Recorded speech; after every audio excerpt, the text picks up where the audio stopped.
As an herbalist, I have found that botanical medicine has such potential to have a profound impact on the health of my clients on every level, mentally, physically, emotionally, and are such a powerful tool that I love to work with.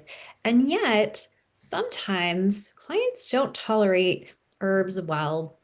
And I want to talk about that today. If you work with clients and you give them herbal suggestions or recommendations or supplements, then you need to know if your client isn't doing well with an herb. What do you do? What do you look at next, right? And so let's talk about that. I am Michelle. Like I said, clinical herbalist and a functional nutrition practitioner. And I work with a lot of clients as well in supporting nervous system biology and really understanding how trauma in the nervous system can impact even our physical health and show up as chronic health conditions. And so this can actually play a role as well in how well we can tolerate things like herbal medicine. So, what I want to share with you today are some of the top reasons why you or your clients, if you're a practitioner who works with clients and offers them holistic approaches to supporting their health, which of course herbs is likely a part of, what you need to know if you're not getting the results that you want. And stick around to the end because I want to give you a process, if you will, for how to work with clients who aren't tolerating herbs. What do you do next, right? So let's dive into some of those top reasons why a client may not be getting the best results with herbs. And the first one I think about is maybe you're just not giving that client a therapeutic dose, or you're not taking a therapeutic dose of an herb. And so you're not really getting maybe any results. It's not necessarily that you're having any kind of a reaction. It's just nothing's really shifting, right? And one big reason for that can be that if we're not taking a therapeutic dose of an herb, it's probably not enough to really shift the situation. And I think that's something important to understand about herbal medicine as well, is that we're giving herbs time to repattern the mind, the body, the spirit, and bring it back into a sense of balance, right? We're not just here to kind of treat symptoms and make them go away, but we're understanding the energetic patterns that are showing up in our clients, and we're working to bring them back into balance. And that means we need to take doses of an herb over time, sometimes not just over time in terms of on a day-to-day basis, but over time in terms of week to week and month to month, right? It takes time to shift those patterns. And so if you're not getting really any results with herbs, are you taking a therapeutic dose? And maybe you just need to up the dose, right? Here in the US, I think especially, we tend not to take really therapeutic doses of herbs. We're kind of shy with getting those herbs into the body. And so often we just need to up that dose. But I mentioned the other reason why we may not be getting results as well, and that can be we're giving a person the wrong herbs based on their energetic patterns, right? So we know herbs have their own unique energetics, and people do as well. And so the idea here is we are matching the right herb to the right person based on energetics. And if we aren't utilizing that approach, often we're giving a client the wrong herbs and they can feel worse instead of better. So let me give you a couple of examples. So we know, again, herbs have their own energetics. They can be warming or cooling, drying or moistening, energizing and stimulating, or relaxing, maybe even sedating. And a good example that I like to use, I'm sure if you have hung out with me at all, you've heard me talk about adaptogens. They're one of my favorite classes of herbs or actions of herbs to help regulate the HPA axis response to stress. But that does not mean that all adaptogens work the same, right? We know that while they all work on the HPA axis, some of our adaptogens like American ginseng and rhodiola are very stimulating and energizing adaptogens, Whereas ashwagandha, for example, is a very kind of relaxing, grounding type of energy to it. And so think about the client who is already stuck in more of a chronic freeze pattern with the nervous system, for example. They're feeling really lethargic, heavy, low energy. Giving them an herb that energetically is going to create even more of a picture of that kind of grounded, low energy state is going to make that person feel worse. And I've seen this happen as well as on the other end of the spectrum. More of these energizing herbs like rhodiola, for example, can really be wrong for someone who's already overstimulated and maybe they're stuck in a stress response and they just can't seem to calm down and they're having some anxiety. Giving that person rhodiola, while they may benefit from an adaptogen, energetically, that herb can actually make their anxiety worse. So, understanding the energetics of herbs, as I always say, is so important, and understanding how to match the right herb with the right client, right? So these are some of the big things I think about if a client is taking an herb and they're not getting the results that they want. So let's move on to the third reason why your clients may not be getting good results with herbs. And this one I see less often, but I do see it pop up. And this is the idea that if we take isolated constituents of an herb, so, for example, curcumin is an isolated constituent from turmeric. And sometimes those isolated constituents are actually a little harder to digest. I see they can tend to create some digestive issues for some people, not everyone.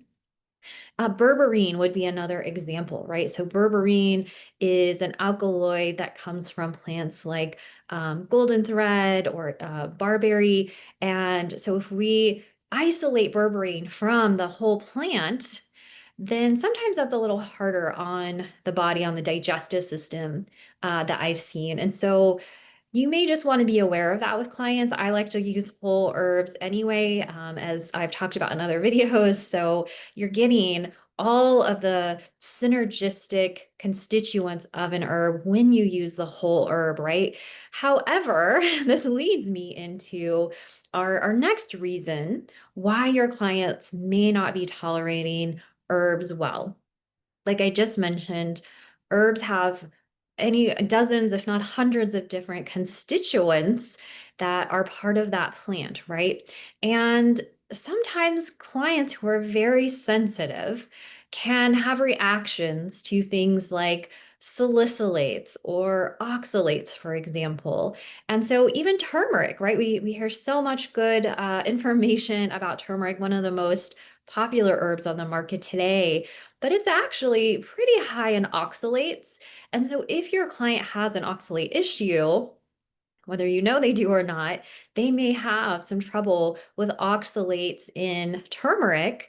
And, they also may find they have more like pain, aches and pains.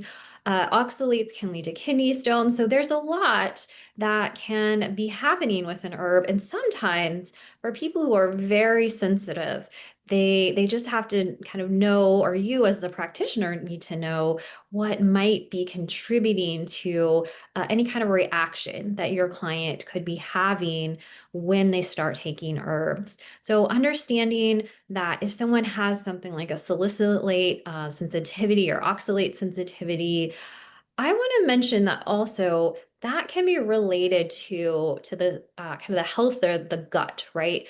When the gut is damaged or inflamed or reactive, we tend to see more of these types of sensitivities showing up. And a lot of times, just addressing and repairing the gut can help as well with the situation. But there, again, there can be different reasons why someone might have certain types of sensitivities to specific constituents of an herb. Another example might be someone with SIBO, right? Small intestinal bacterial overgrowth. Certain herbs are higher in those FODMAPs, those fermentable carbohydrates that and fiber that can then increase symptoms of SIBO. So knowing your herbs, right, and knowing what your client is dealing with, what they have going on, that way you can avoid the herbs that might increase their symptoms. So there's some really getting to know your herbs here that can be really important. But another reason that I tend to see clients react when they start taking herbal supplements. And this can include other types of dietary supplements as well, by the way. But, just thinking about herbs in general, when we start taking herbs, if a client starts to have a reaction and what I would call more of a like a detox reaction, right? They maybe get some headaches or digestive issues, or those aches and pains can actually show up as well. Maybe feel like they're coming down with the flu, which could just mean they're not detoxing well. And I see this happen, especially with clients who are maybe starting herbs for detox, right? We know we have a toxic load to address, or gut pathogens, perhaps if you're working on gut health. And yet, when you try to bring in herbs to address that situation, your client actually starts feeling worse instead of better. Now, I know that can be frustrating for you as the practitioner and your clients who, started taking these herbs because they wanted to feel better.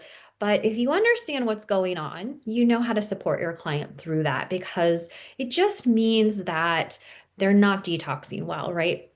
We start killing off pathogens, or starting to release toxins from the system. These things start getting into the bloodstream. And if we aren't moving them out of the system, right, we aren't detoxing well, then that's where those detox reactions come up. And so this could be related to drainage pathways, right? If those drainage pathways aren't working well, the colon, the liver, the kidneys, the skin, even the lungs are actually an organ of detoxification as well. So we want to support those drainage pathways. So we're not just kind of stirring up toxins and pathogens in any kind of a detox protocol without the body being able to efficiently, get those that toxic load out, right? And this could also mean that the liver is a bit sluggish, and so some liver support might be valuable as well. And so I see this as an example with some of my clients who have mold toxicity, that they really aren't detoxing well. They start having a lot of reactions to a lot of things, foods and supplements and herbs, and it can be a really kind of nasty toxin, if you will, that gunks up the system and their energy. And so we want to make sure that we are addressing that toxin load and opening those drainage pathways. And some of our best herbs for that can be alteratives and lymphatic drainage type of herbs. But again, making sure our clients can tolerate those herbs well, and that we're working on the right system. So another reason why clients may not do well with herbs is we're kind of working on an upstream issue when we need to really address the foundation of why that symptom or situation is showing up for our clients. So again, a lot of it does come back to opening those drainage pathways, supporting the gut. And another system that I think is absolutely essential and foundational to address with clients is that nervous system response. So I mentioned earlier, I do a lot of work around nervous system biology and trauma biology with my clients who recognize that a lot of their chronic health issues and different patterns that are showing up in their life are related to a nervous system that is stuck in a chronic pattern of overwhelm or stress. And these things really shift everything else that's happening in the body, right? From our hormone balance, our gut health, our ability to detox, our immune function. So for me, the nervous system response is absolutely an essential place to start because it affects everything else. But also, when we live in a body, when we live in a nervous system that doesn't feel safe, that can also be a reason why, on even an emotional or psychological level, the body doesn't feel safe. Anything that's new, that's introduced to the body, including herbs, we may have a reaction to simply because the nervous system is in this response of danger, right? And this is a little bit related to what is known now as the cell danger response. And we recognize that it is also related to past trauma and these nervous system patterns that so often are driving chronic health issues. So, starting with that foundation of the nervous system is really valuable and really important. And that's what I do with every client.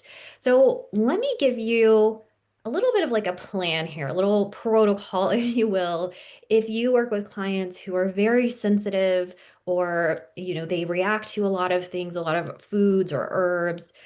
Number one, just start slow. Start really slow. With some of my clients who have a high toxic load or mold or they're not detoxing well, we start really slow. Sometimes just one drop of, an herbal tincture, for instance, and slowly work up to a full dose as their body's able to tolerate it. And this can be really important if you just kind of go in with a full dose of an herbal like detox supplement, for example, your clients are more likely to have that detox reaction that, if they don't understand why that's showing up, again, they're going to feel frustrated and maybe lose their confidence in you as a practitioner. And if you don't understand as a practitioner why those types of symptoms are showing up, you might feel frustrated and unsure what to do next as well. So if you know your client is really sensitive or they do start to react when you give them a supplement, just slow it down. Start with a couple of sips of a tea. I sometimes have clients do some herbs to help calm the immune system. So some of my immune amphoterics like gotu kola or baikal skullcap can be nice places to start in calming down that kind of reactive immune system that might be driving some of these reactions. And I think it's also really important to remember, as we've been talking about, opening up those drainage pathways. We aren't able to move toxins out of the system and also get that energy into the cell, right? Our energy in terms of nutrients and oxygen and blood flow. If any of those are impaired, our ability to make energy at the cellular level is going to be impaired as well. And so we want to think about this almost like this flow, right?